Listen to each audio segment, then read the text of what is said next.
मेगाहरु सुनेर बस्नुभएका सम्पूर्ण जिज्ञासु मित्रहरूलाई र श्रोताहरूलाई हार्दिक स्वागत गर्न चाहन्छु। म उत्तम सुन्दास। भाइ बहिनीहरू, आज हामी चाहिँ विज्ञान विषयमा आधारित रहेर कक्षा 7 को विज्ञान विषयमा आधारित रहेर केही कुराहरू छलफल गर्न गइरहेका छौँ। मलाई लाग्छ विद्यार्थी भाइ बहिनीहरूले कापी कलम किताब लिएर अगाडि बसिसक्नु भएको होला।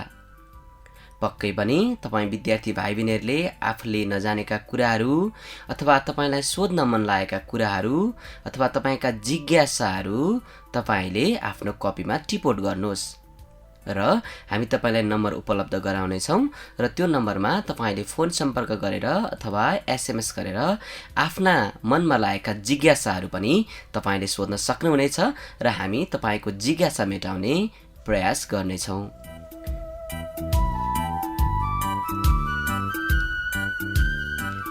त विद्यार्थी भाइ बहिनीहरू, अब हामी आज भने विज्ञान विषयमा आधारित रहेर पाठ 1 अर्थात् एकाइ 1 को नाप पाठको विषयमा केही चर्चा केही छलफल गर्न गइरहेका छौँ।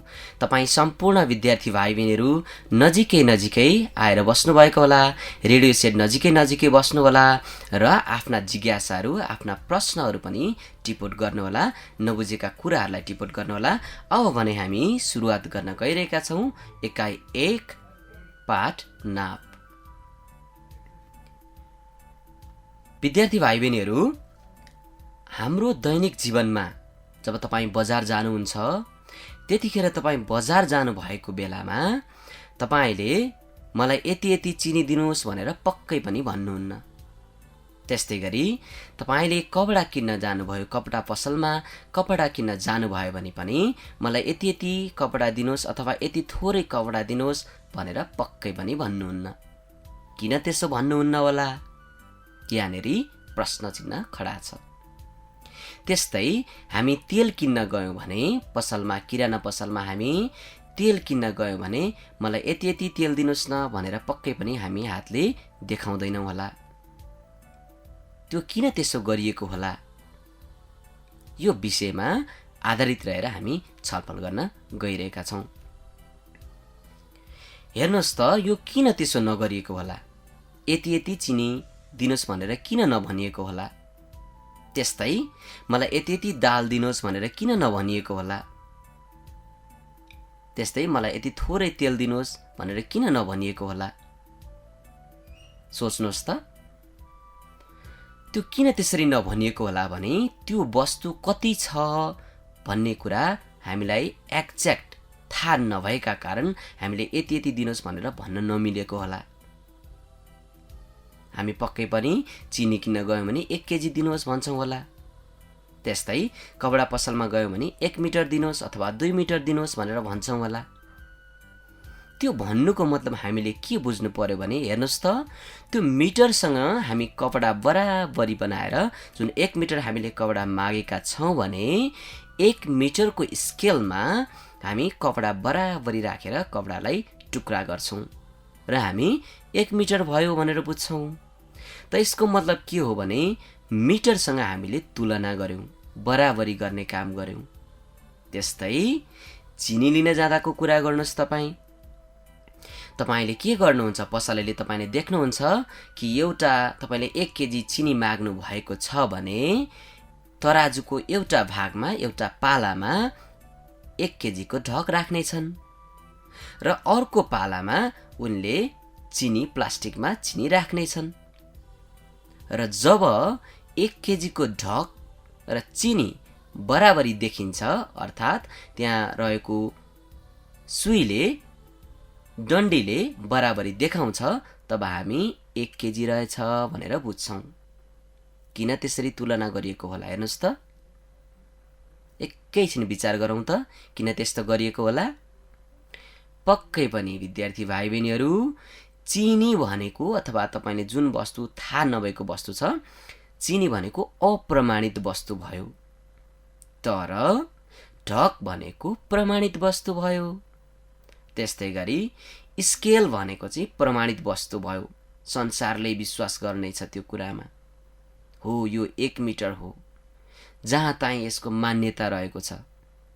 त्यसो हुनाले हामीले के बुझ्नु पर्यो, कपडा चाहिँ अप्रमाणित वस्तु रहेछ, कति हो भनेर थाहा नभएको वस्तु, तर स्केल चाहिँ 1 मिटर छ अथवा 2 मिटर छ भनेर थाहा भएको वस्तु रहेछ। त्यसैले गर्दा हामीले के कुरा बुझ्नु पर्यो भने नाप भनेको अप्रमाणित वस्तुलाई प्रमाणित वस्तुसँग तुलना गर्नु रहेछ। फेरि पनि दोहोऱ्याए है त मैले यसलाई। नाप भनेको अप्रमाणित वस्तुलाई प्रमाणित वस्तुसँग तुलना गर्नु हो, यसलाई नाप भनिन्छ। जुन वस्तु हामीलाई थाहा छैन, त्यसको परिमाण थाहा छैन, र जुन वस्तुको परिमाण हामीलाई थाहा छ, जुन वस्तुले मान्यता पाएको छ, जस्तो ढकले मान्यता पाएको छ, त्यो 1 केजीको ढक हो, त्यो 2 केजीको ढक हो, हामी देख्नासाथ थाहा पाउँछौँ। त्यस्तै गरी स्केलको कुरा गरौँ, यो 1 मिटरको हो, यो 2 मिटरको हो। त्यस्तै गरी आयत नाप्ने कुरा गरौँ, यो 1 लिटरको हो, यो 2 लिटरको हो, हामी थाहा पाउँछौँ। त यसको मतलब अप्रमाणित वस्तुलाई प्रमाणित वस्तुसँग तुलना गर्नु नै नाप हो। अब त पक्कै पनि बुझ्नुभयो होला, नाप भन्नासाथ हामीले के बुझ्नु पर्ने रहेछ, अप्रमाणित वस्तुलाई प्रमाणित वस्तुसँग तुलना गर्नु नै नाप हो। The process of comparison of unknown quantities with known standard quantity is called measurement. अंग्रेजीमा यसलाई यसरी पनि भनिन्छ। फेरि पनि दोहोऱ्याएँ, the process of comparison of unknown quantity with known standard quantity is called measurement. अप्रमाणित वस्तुलाई प्रमाणित वस्तुसँग तुलना गर्नु नै नाप हो। यो त तपाईले पक्कै पनि बुझ्नुभयो होला। अब हामी चर्चा गरौँ, हामीलाई नाप किन आवश्यक छ होला, किन वस्तु नाप्ने होला। सोच्नुहोस् त, किन नाप्नु परेको होला? ननापेको भए पनि त हुन्थ्यो। किन नापेको होला? Why do we compare things or why do we measure the things? किन हामी नाप्छौँ होला? त विद्यार्थी भाइ बहिनीहरू, हामी वस्तुलाई नाप्नुका कारणहरू निम्न छन्, म भन्न व्यक्त गर्न गइरहेको छु। हेर्नुहोस् त, पहिलो नम्बरमा विश्वासको लागि। हामी किन नाप्दो रहेछौँ? विश्वासको लागि। एउटा किराना पसलेले ल यो 1 केजी भयो भनेर नजोखी दिए भने हामी पक्कै पनि विश्वास गर्दैनौँ कि यो 1 केजी छ कि छैन, कि कति छ भनेर हामीलाई थाहा नहुन सक्छ, हामीलाई शङ्का लाग्न सक्छ। तर पसलेले जोखेर 1 केजी दिए भने हामी ढुक्क हुन्छौँ कि यो 1 केजी हो, हामीलाई विश्वास लाग्छ। त्यसो हुनाले पहिलो नम्बरमा विश्वासको लागि नाप्न आवश्यक छ, फर बिलिफ एन्ड ट्रस्ट। हेर्नुहोस् त, हाम्रो दैनिक जीवनमा नापको किन महत्त्व रहेछ कि वस्तु नापेपछि हामीलाई विश्वास लाग्ने रहेछ। त्यसो हुनाले विश्वासको लागि पनि हामी नाप्ने रहेछौँ। यो कुरा तपाईले बुझ्नुभयो। त्यसै गरी अर्को कुरा भनेको एकरूपताको लागि, बराबरी हुनको लागि, एकरूपताको लागि, फर युनिफर्मिटी। एकरूपताको लागि पनि हामी वस्तु नाप्छौँ। संसारभरि एकै किसिम हुनको लागि, एकरूपता ल्याउनको लागि, युनिफर्मिटी ल्याउनको लागि हामी वस्तु नाप्दो रहेछौँ। यो पनि तपाईले बुझ्नुभयो। त्यसै गरी अर्को कुरा भनेको वस्तुको नाप थाहा पाउन। यो वस्तु कति छ, के छ भनेर थाहा पाउनको लागि पनि, to know the physical quantity, है, त्यसको लागि पनि नापको आवश्यक पर्दो रहेछ। तपाईले बुझ्नुभयो त?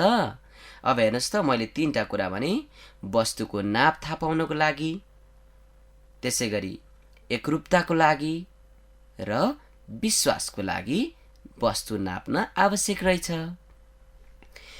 यहाँसम्म त तपाईले बुझ्नुभयो नाप किन आवश्यक रहेछ र नाप भनेको के हो भन्ने कुरा तपाईले बुझ्नुभयो होला। अब फेरि हामी अर्को विषयमा चर्चा गर्न गइरहेका छौँ। त तपाईँ सम्पूर्ण विद्यार्थी भाइ बहिनीहरूले तपाईँ सम्पूर्ण विद्यार्थी भाइ बहिनीहरू नजिकै नजिकै बस्नु भएको होला भन्ने मैले विश्वास गरेको छु। अब हामी कुरा गरौँ एसआई एकाइको विषयमा कुरा गरौँ। एसआई एकाइ भनेको के हो अथवा एसआई युनिट भनेको के हो भन्ने विषयमा कुरा गरौँ है त।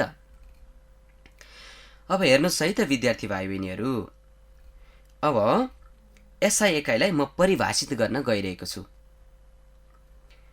सन् 1960 मा फ्रान्समा वैज्ञानिकहरूको अन्तर्राष्ट्रिय भेलाले निर्धारण गरेको नापको अन्तर्राष्ट्रिय प्रणालीलाई एसआई प्रणाली भनिन्छ अथवा एसआई युनिट भनिन्छ।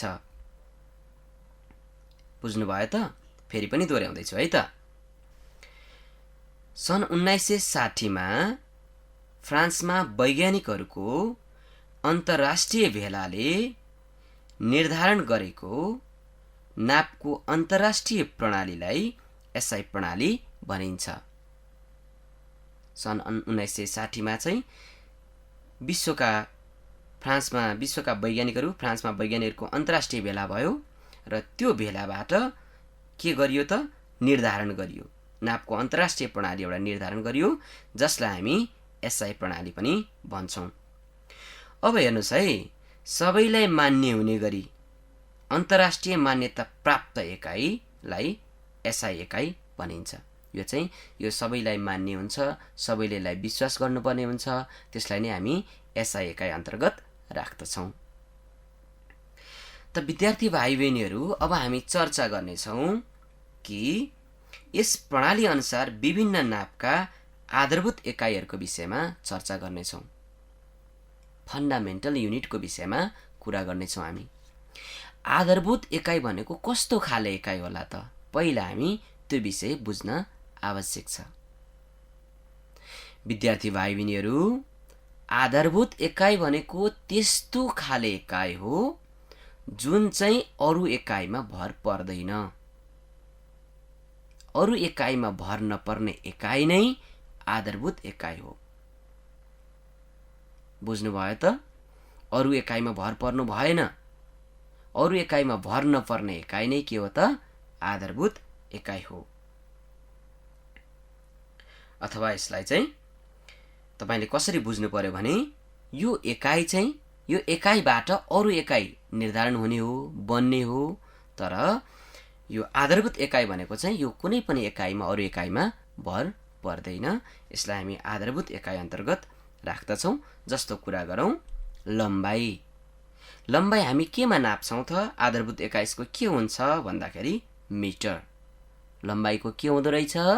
मिटर। लम्बाइको आधारभूत एकाइ भयो मिटर। त्यस्तै गरी अब कुरा गरौँ पिण्ड, मास। अङ्ग्रेजीमा यसलाई मास भनिन्छ। पिण्डको आधारभूत एकाइ भनेको किलोग्राम हो। यहाँसम्म पनि तपाईले बुझ्नुभयो होला। त्यसै गरी कुरा गरौँ समय। समयको आधारभूत एकाइ के होला त? समयको आधारभूत एकाइ सेकेन्ड हो। त्यस्तै तापक्रमको कुरा गरौँ है त। तापक्रमको आधारभूत एकाइ भनेको केल्भिन हो। तापक्रमको आधारभूत एकाइ के रहेछ त? केल्भिन। त्यसै गरी विद्युत धाराको आधारभूत एकाइ के होला त? विद्युत धाराको आधारभूत एकाइ एम्पियर हो। त्यस्तै प्रकाशको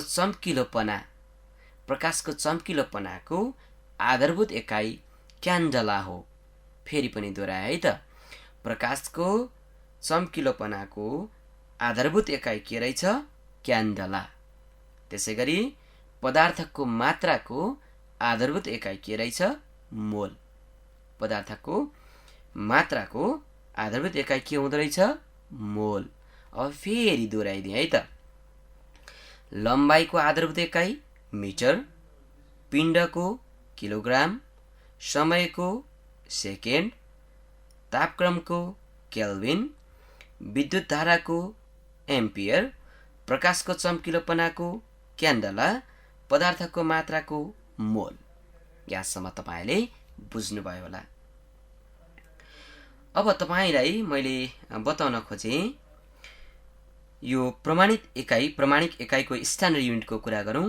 यो प्रमाणिक एकाइ चाहिँ के हो त भनेर भन्दाखेरि एकाइका नापका अन्तर्राष्ट्रिय प्रणाली अनुसार भएकाले यो चाहिँ यो प्रमाणिक एकाइ भनेको चाहिँ संसारमा मान्यता प्राप्त एकाइ हो। यो संसारभरि नै यसले मान्यता प्राप्त गरेको छ।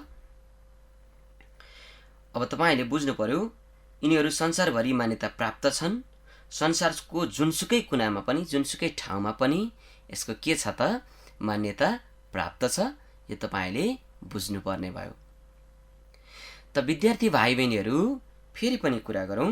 यो संसारको जुनसुकै कुनामा मान्यता प्राप्त भन्नाले के बुझिन्छ होला?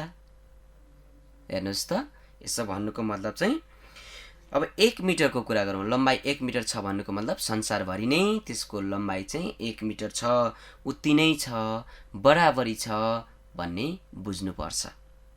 त्यसै गरी 1 किलोग्राम पिण्ड भन्नाले संसारभरि उति नै पिण्डलाई जनाउँछ। जहाँ गए पनि संसारको जुनसुकै कुनामा गए पनि 1 किलोग्राम पिण्डले उति नै जनाउँछ। यहाँसम्म तपाईँले बुझ्नुभयो होला।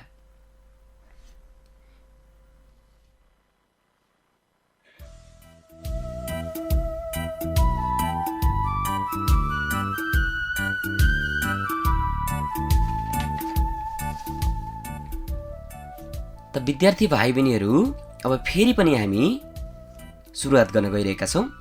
कुरा गरौँ लम्बाइको कुरा गरौँ है त। अब लम्बाइ भन्नाले के बुझिन्छ होला? यो विषयमा पनि तपाईँले बुझ्न आवश्यक छ। अब कुरा गरौँ लम्बाइ। म यसको परिभाषा दिन गइरहेको छु, तपाईँले सुन्नुहोस् है त।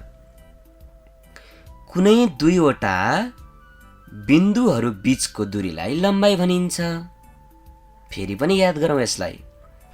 कुनै दुईवटा बिन्दुहरू बीचको दूरीलाई लम्बाइ भनिन्छ। दुईवटा वस्तुहरू छन्, ती वस्तुहरू बीचको दूरीलाई हामी के भन्छौँ त? लम्बाइ भन्ने बुझ्छौँ। जस्तो वस्तुको लम्बाइ, चौडाइ, उचाइ, मोटाइ, गहिराइ, व्यास आदि पनि लम्बाइहरू नै हुन् है त। मानिसको उचाइ भन्नाले टाउको माथिल्लो सतहदेखि पैतालासम्मको दूरी हो। अब भन्छौँ नि हामी एउटा मानिसको लम्बाइ कति रहेछ त भनेर बुझ्नको लागि हामीले के बुझ्नु पर्यो?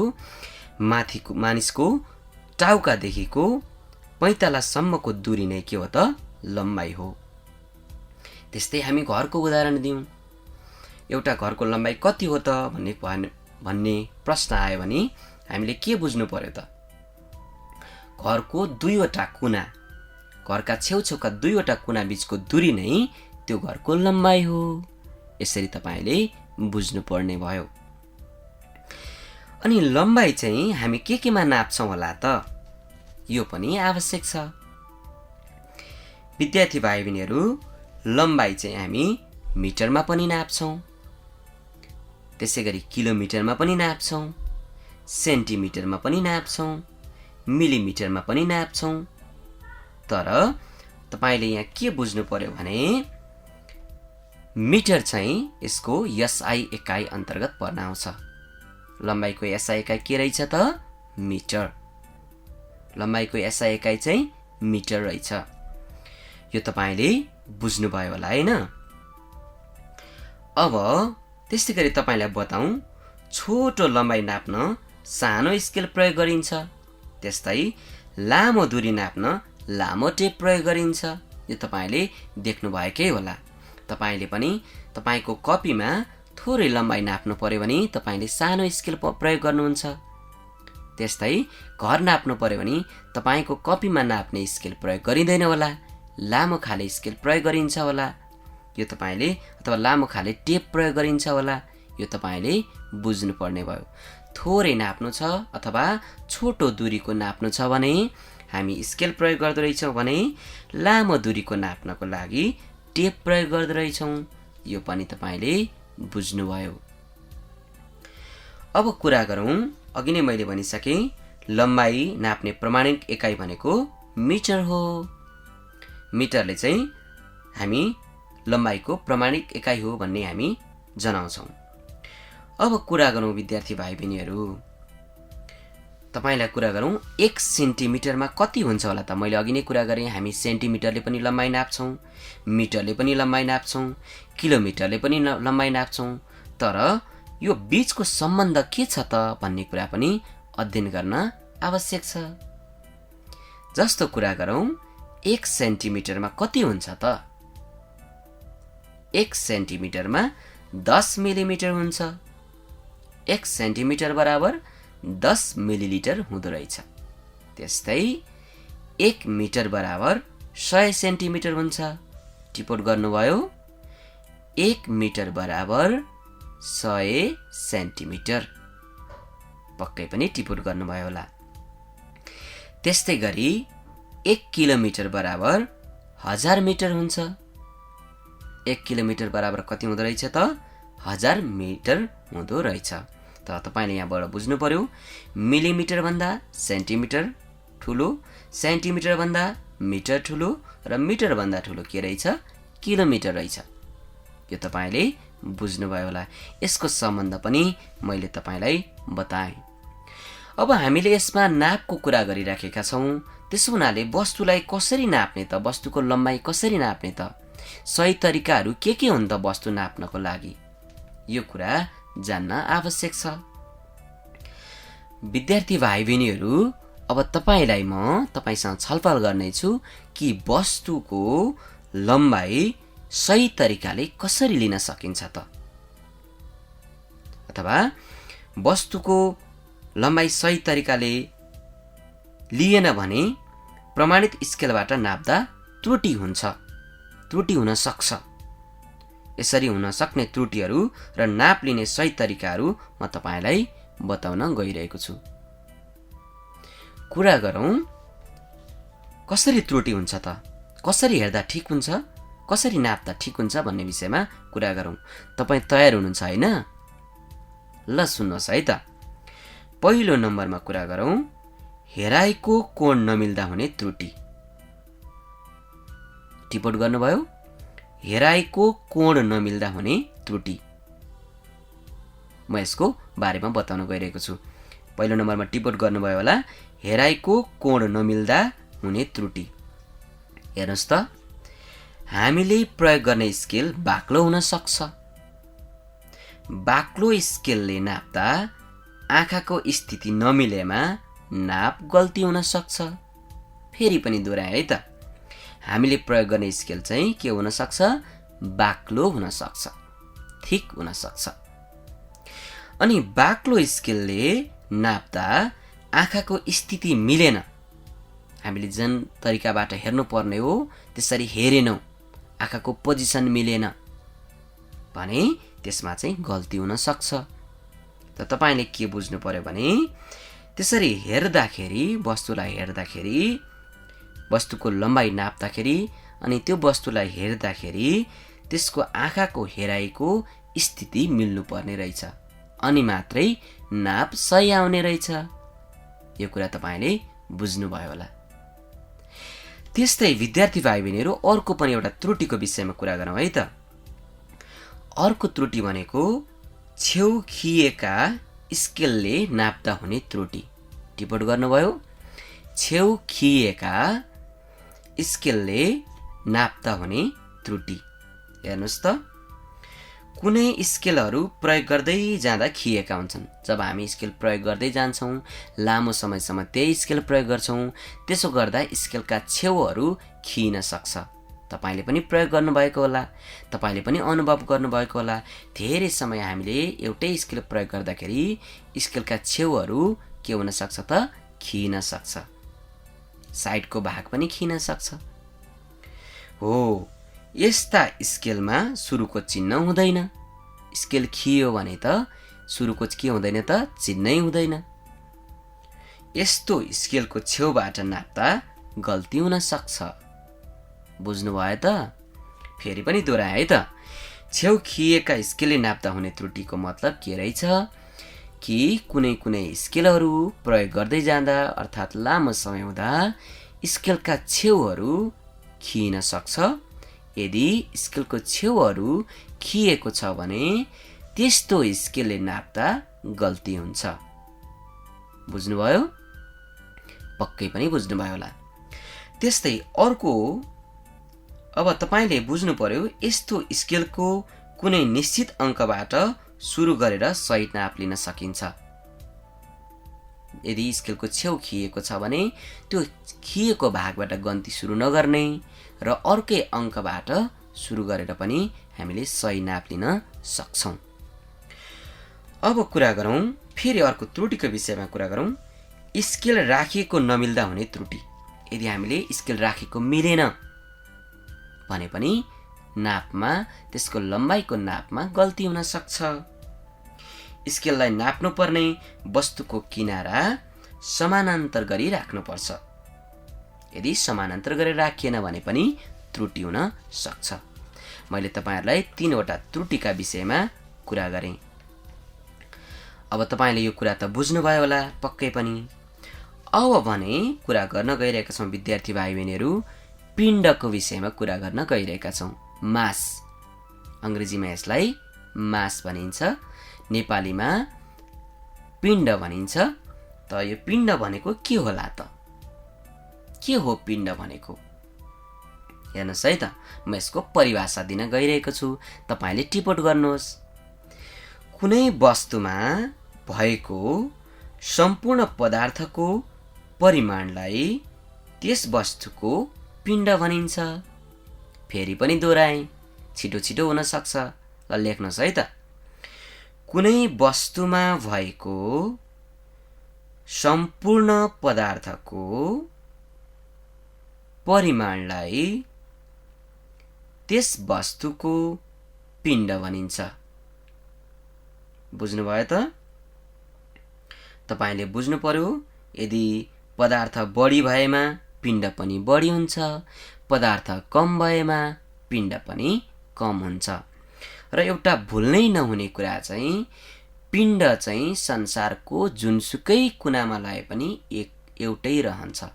पिण्ड ठाउँ अनुसार फरक हुँदैन। जुनसुकै ठाउँमा लाए पनि पिण्ड चाहिँ उही नै रहन्छ। हामीले चन्द्रमामा लए पनि पिण्ड उही रहन्छ, हामीले अमेरिकामा लए पनि पिण्ड उही रहन्छ, सगरमाथाको टुप्पोमा लए पनि पिण्ड उही रहन्छ। जहाँ राखे पनि पिण्ड चाहिँ फरक पर्दैन, पिण्ड चाहिँ एउटै हुन्छ। तर तौल भने ठाउँ अनुसार फरक हुन सक्छ। बुझ्नुभयो त? अब कुरा गरौँ पिण्डलाई हामी केमा नाप्छौँ त? पिण्डको प्रमाणिक एकाइ भनेको किलोग्राम हो। पिण्डको प्रमाणिक एकाइ भनेको के रहेछ त? किलोग्राम रहेछ। यो तपाईले बुझ्नुभयो होला। त्यसैगरी पिण्डलाई हामी टनमा पनि नाप्न सक्छौँ, किलोग्राममा नाप्न सक्छौँ, ग्राममा पनि नाप्न सक्छौँ। अब एउटा कुराको विषयमा कुरा गरौँ, समयको विषयमा कुरा गरौँ। कुनै दुई घटनाहरू बीचको अवधिलाई समय भनिन्छ। दुईवटा घटना बीचको अवधिलाई के भन्दो रहेछ त? हामीले समय भनिदो रहेछ। यो कुरा तपाईलाई बताएँ। समयको पाबन्दी आज सकिसकेको कुरा जानकारी गराउनुभएको छ। तपाईँ सम्पूर्ण विद्यार्थी भाइ बहिनीहरूलाई धेरै धेरै धन्यवाद दिन चाहन्छु। 45-30 मिनटको समय मसँगै बिताउनु भयो र सम्पूर्ण सुन्ने श्रोताहरूलाई पनि धेरै धेरै धन्यवाद व्यक्त गर्न चाहन्छु। फेरि पनि आगामी दिनमा कक्षा लिएर आउने नै छु। तपाईहरुको जिज्ञासा प्रतिक्रिया भएमा 9843 020 576 फोन नम्बर दोहोऱ्याएँ 9843 020 576 मा तपाईले फोन सम्पर्क गरेर आफ्नो जिज्ञासा टिपाउन सक्नुहुनेछ। रेडियो सुनिदिनु भएकोमा, क्लास सँगै बसिदिनु भएकोमा सम्पूर्णलाई धन्यवाद दिँदै बिदा हुन चाहन्छु। नमस्कार।